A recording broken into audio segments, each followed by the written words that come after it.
Hello everyone, welcome back to education class 10। तो आज हम पढ़ने वाले हैं मेजोरिटारियनिज्म इन द श्रीलंका। इस चैप्टर को आज हम देखने वाले हैं। तो सबसे पहले जानते हैं ये मेजोरिटारियनिज्म क्या है। ये एक प्रकार का ब्रीफ है जो कि ब्रीफ ये देता है कि जो मेजोरिटी कम्युनिटी होता है कंट्री के अंदर, वो कंट्री को रूल कर रहा है, अपने रेगुलेशन चला रहा है और वो जहाँ चाहता है उसी चीज को वो करता है। और किसको किसके अगेंस्ट में होता है, वो जो लोग माइनॉरिटी में होते हैं उनके विश और उनके नीड्स को वो अनदेखा करता है। यानी इसका सिंपल सा ये अर्थ निकल के आता है, जो मेजोरिटी होता है मेजोरिटारियनिज्म यानी मेजोरिटी कंट्री अपने हिसाब से ही कंट्री के रूल्स और रेगुलेशन को अपने हिसाब से चेंज करती रहती है और माइनॉरिटी के ऊपर क्या करती रहती है, माइनॉरिटी के ऊपर अत्याचार करती रहती है, अन्याय करते रहते हैं। यही है मेजोरिटारियनिज्म, जो कि ये जो चीज पैदा हुई थी कहां पर, श्रीलंका के अंतर्गत। कहां पर पैदा हो गई थी? श्रीलंका के अंतर्गत। ठीक, फिर आगे बढ़ते हैं। श्रीलंका में मेजोरिटारियन क्या हुआ था? श्रीलंका ने इंडिपेंडेंस पाया था इंडिया के एक साल बाद 1948 के अंतर्गत। जो लीडर थे, हमें पिछले क्लास में देखा था कि कितने परसेंट क्या क्या लीडर थे, कहां पर कितने परसेंट क्या लीडर थे, ये हमने देखा था। 74% क्या थे? सिंगला स्पीकर्स। 18% क्या थे? तमिल स्पीकर। तमिल 2% थे। 13% श्रीलंकन तमिल्स। 5% हिंदुस्तानी तमिल्स। ठीक, तो क्या होता, जो लीडर्स थे सिंहला कम्युनिटीज के, उन्होंने क्या किया था, एक डोमिनेंस किया था उनके, यानी सिंहलास अगर ज्यादा थे, सिंहलास क्या थे, सिंहल्स की कम्युनिटी ज्यादा थी, जिसकी वजह से उन्होंने ज्यादा सारे चीजों को सिक्योर अपने डोमिनेंस में कर दिया, अपने अंदर ले लिया था।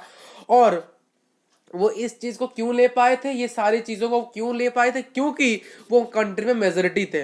तो इसीलिए जो डेमोक्रेटिकली इलेक्टेड गवर्नमेंट हुआ था, ये जो डेमोक्रेटिकली गवर्नमेंट किया गया था सिंहलास के द्वारा, जिसने अडॉप्ट किया था एक series of majoritarian measure to establish Sinhala supremacy. यानी उन्होंने किस चीज को अडॉप्ट किया था? उन्होंने मेजोरिटारियन को अडॉप्ट किया था, यानी मेजोरिटी कंट्री ही रूल और रेगुलेशन के कंट्री को चला थी, जो इसकी इच्छा वो कर सकती है। इसी की वजह से उन्होंने सिंहला सुपरमेसी लाया था। सिंहला सुपरमेसी यानी सिंहला को एक इस प्रकार से, सिंहला को ज्यादा चीजें मोर इंपोर्टेंस, ग्रेटर इंपोर्टेंस किस प्रकार सिंहला दिया जाए, उस प्रकार का उनके गवर्नमेंट को, यानी वो डिसरिगार्डिंग कर रहे थे तमिल लोगों को, यानी माइनॉरिटी लोगों को।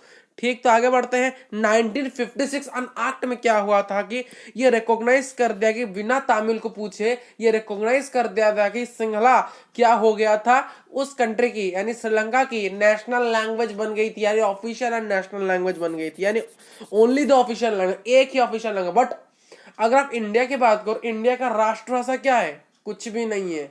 क्यों? अगर हिंदी होता तो ये क्या होता, अगर हिंदी होता तो सदर्न स्टेट ऑफ इंडिया में वो अपोज करते थे कि हमें हिंदी नहीं आती है, आप इंग्लिश को रखिए। पर इंग्लिश को बहुत ही कम लोग इंडिया में बोलते हैं। पूरा नॉर्थ, ईस्ट एंड वेस्ट ये सारे लोग सिर्फ हिंदी ही समझ पाते हैं। इसीलिए बहुत सिर्फ अगर साउथ पार्ट क्या ज्यादा या फिर नॉर्थ, ईस्ट, वेस्ट 44% लोग हिंदी बोलते हैं, मात्र 0 पॉइंट कितने परसेंट इंग्लिश बोलते हैं, जो कि हम फेडरलिज्म चैप्टर में पढ़ेंगे। तो ये कहा गया था, इसीलिए हमारे सिर्फ ऑफिशियल लैंग्वेज हिंदी है और इंग्लिश है और हमारा खुद का लैंग्वेज है। ठीक, तो पर यहां पर 1956 एक्ट में क्या गया था कि सिंहलास को गवर्नमेंट के अनुसार एक ओनली ऑफिशियल लैंग्वेज किया गया था, ओनली ऑफिशियल लैंग्वेज, उसके अलावा कोई। परंतु वहां पर लोग तमिल भी बोलते थे, मुस्लिम भी बोलते थे, यानी क्रिश्चियंस जो थे। जो गवर्नमेंट क्या कर रही है, अपने अनुसार पॉलिसीज बना रही है जो कि फेवरेबल हो, जो कि किसके सपोर्ट में हो, जो कि सिंहला के लोग एप्लीकेंट्स के सपोर्ट में हो, जहां पर उन्हें यूनिवर्सिटी में पोजीशन मिल सके। यानी इनके गवर्नमेंट जॉब्स और इनके यूनिवर्सिटी पोजीशंस, यानी ज्यादा सारे चीजें, फैसिलिटीज इन्हें मिलने लगी, सिंहलास को, तमिल को नहीं मिलने लगी। जिसकी वजह से एक नया कॉन्स्टिट्यूशन बनाया गया जो कि स्टिपुलेटेड करता था कि सारे, एक न्यू कॉन्स्टिट्यूशन बनाया गया कि यानी सिंहलास कौन थे? ज्यादातर सिंहलास कौन थे? बुद्धिस्ट थे। ज्यादातर इंडियंस कौन है? हिंदूज हैं। उसी प्रकार ज्यादातर सिंहलास कौन है? बुद्धिस्ट है, यानी बुद्धिज्म को फॉलो करते। इसलिए वो चाहते थे कि बुद्धिस्ट किस प्रकार से, यानी बुद्धिज्म किस प्रकार से इस श्रीलंका में बने रही है, वो चीज वो चाहते थे। इसीलिए एक नया कॉन्स्टिट्यूशन में ये बनाया गया था कि वो किस प्रकार से बुद्धिज्म को सपोर्ट करें और अपने कंट्री में उसे किसी ग्रेट लीडर में बना दीजिए। फिर आगे बढ़ते हैं। सिंहला पॉलिसी अगेंस्ट तमिल, क्या पॉलिसी अगेंस्ट किया गया था? जैसे कि जो गवर्नमेंट्स के मेजर्स थे वो एक आते रहते थे, यानी कुछ नया सिंहलाज अपने फेवरल में कुछ पॉलिसीज निकालते रहती थी। ये धीरे धीरे बहुत हो गया।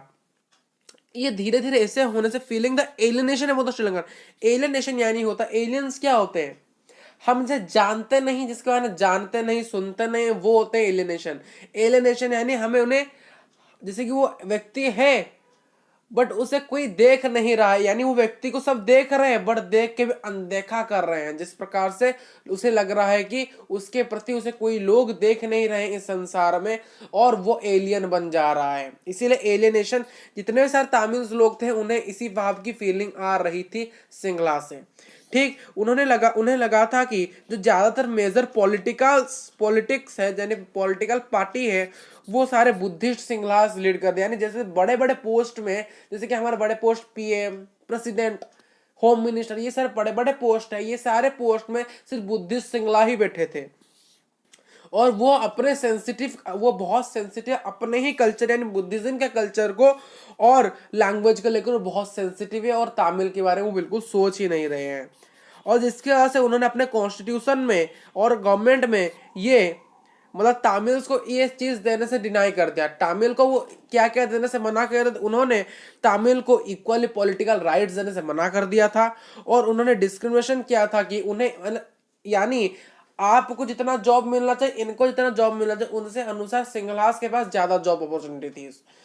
अगर कोई भी दो कम्युनिटी आए, यानी पहला कम्युनिटी के पास ज्यादा जॉब अपॉर्चुनिटी और दूसरे के पास नहीं है, तो यहाँ पर एक कॉन्फ्लिक्ट हो सकता है।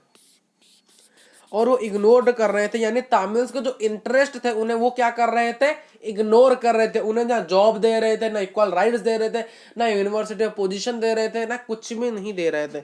जिसकी वजह से एक रिजल्ट में क्या हुआ, सिंहलाज के और तमिल के बीच क्या हुआ था, एक स्टैंड हो गया, यानी कॉन्फ्लिक्ट तो शुरू होना ही था। ये उसका मैप है, ये मैप है। ये देखिए एथनिक कम्युनिटी ऑफ श्रीलंका। देखिए ये जो येलो कलर का पार्ट है, ये जो येलो पार्ट आपको दिख रहा है, येलो कलर का पार्ट, ये यहाँ पर सिंहलाज रह रहे हैं। और जो नॉर्थ और ईस्टर्न पार्ट के अंदर, मैंने बोला था नेक्स्ट क्लास में, पिछले क्लास में, जो नॉर्थ, ये वाला आपका नॉर्थ है और ये वाला आपका ईस्ट है। यहाँ पर ये वाला जो पार्ट है, यहाँ पर कौन रह रहे हैं, श्रीलंकन तमिल्स। और ये जो पार्ट है यहाँ पर, जो मैं जहां पर मेरा पॉइंटर आपको दिखा रहा है, ये वाला जो पार्ट है ब्राउन कलर का, यहाँ पर इंडियन तमिल रह रहे हैं। इंडियन तमिल बहुत ही कम पोजीशन में रह रहे हैं।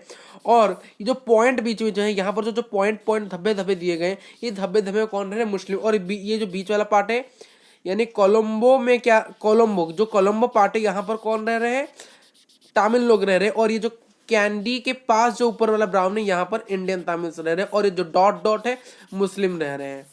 ये आपका एनसीईआरटी का मैप है। ठीक, तो thank you so much for watching this video. Next class हम पढ़ेंगे कि क्या हुआ था, तमिल लोगों ने क्या किया था इस चीज को लेकर। तो मिलते हैं एक और नया वीडियो के अंतर्गत।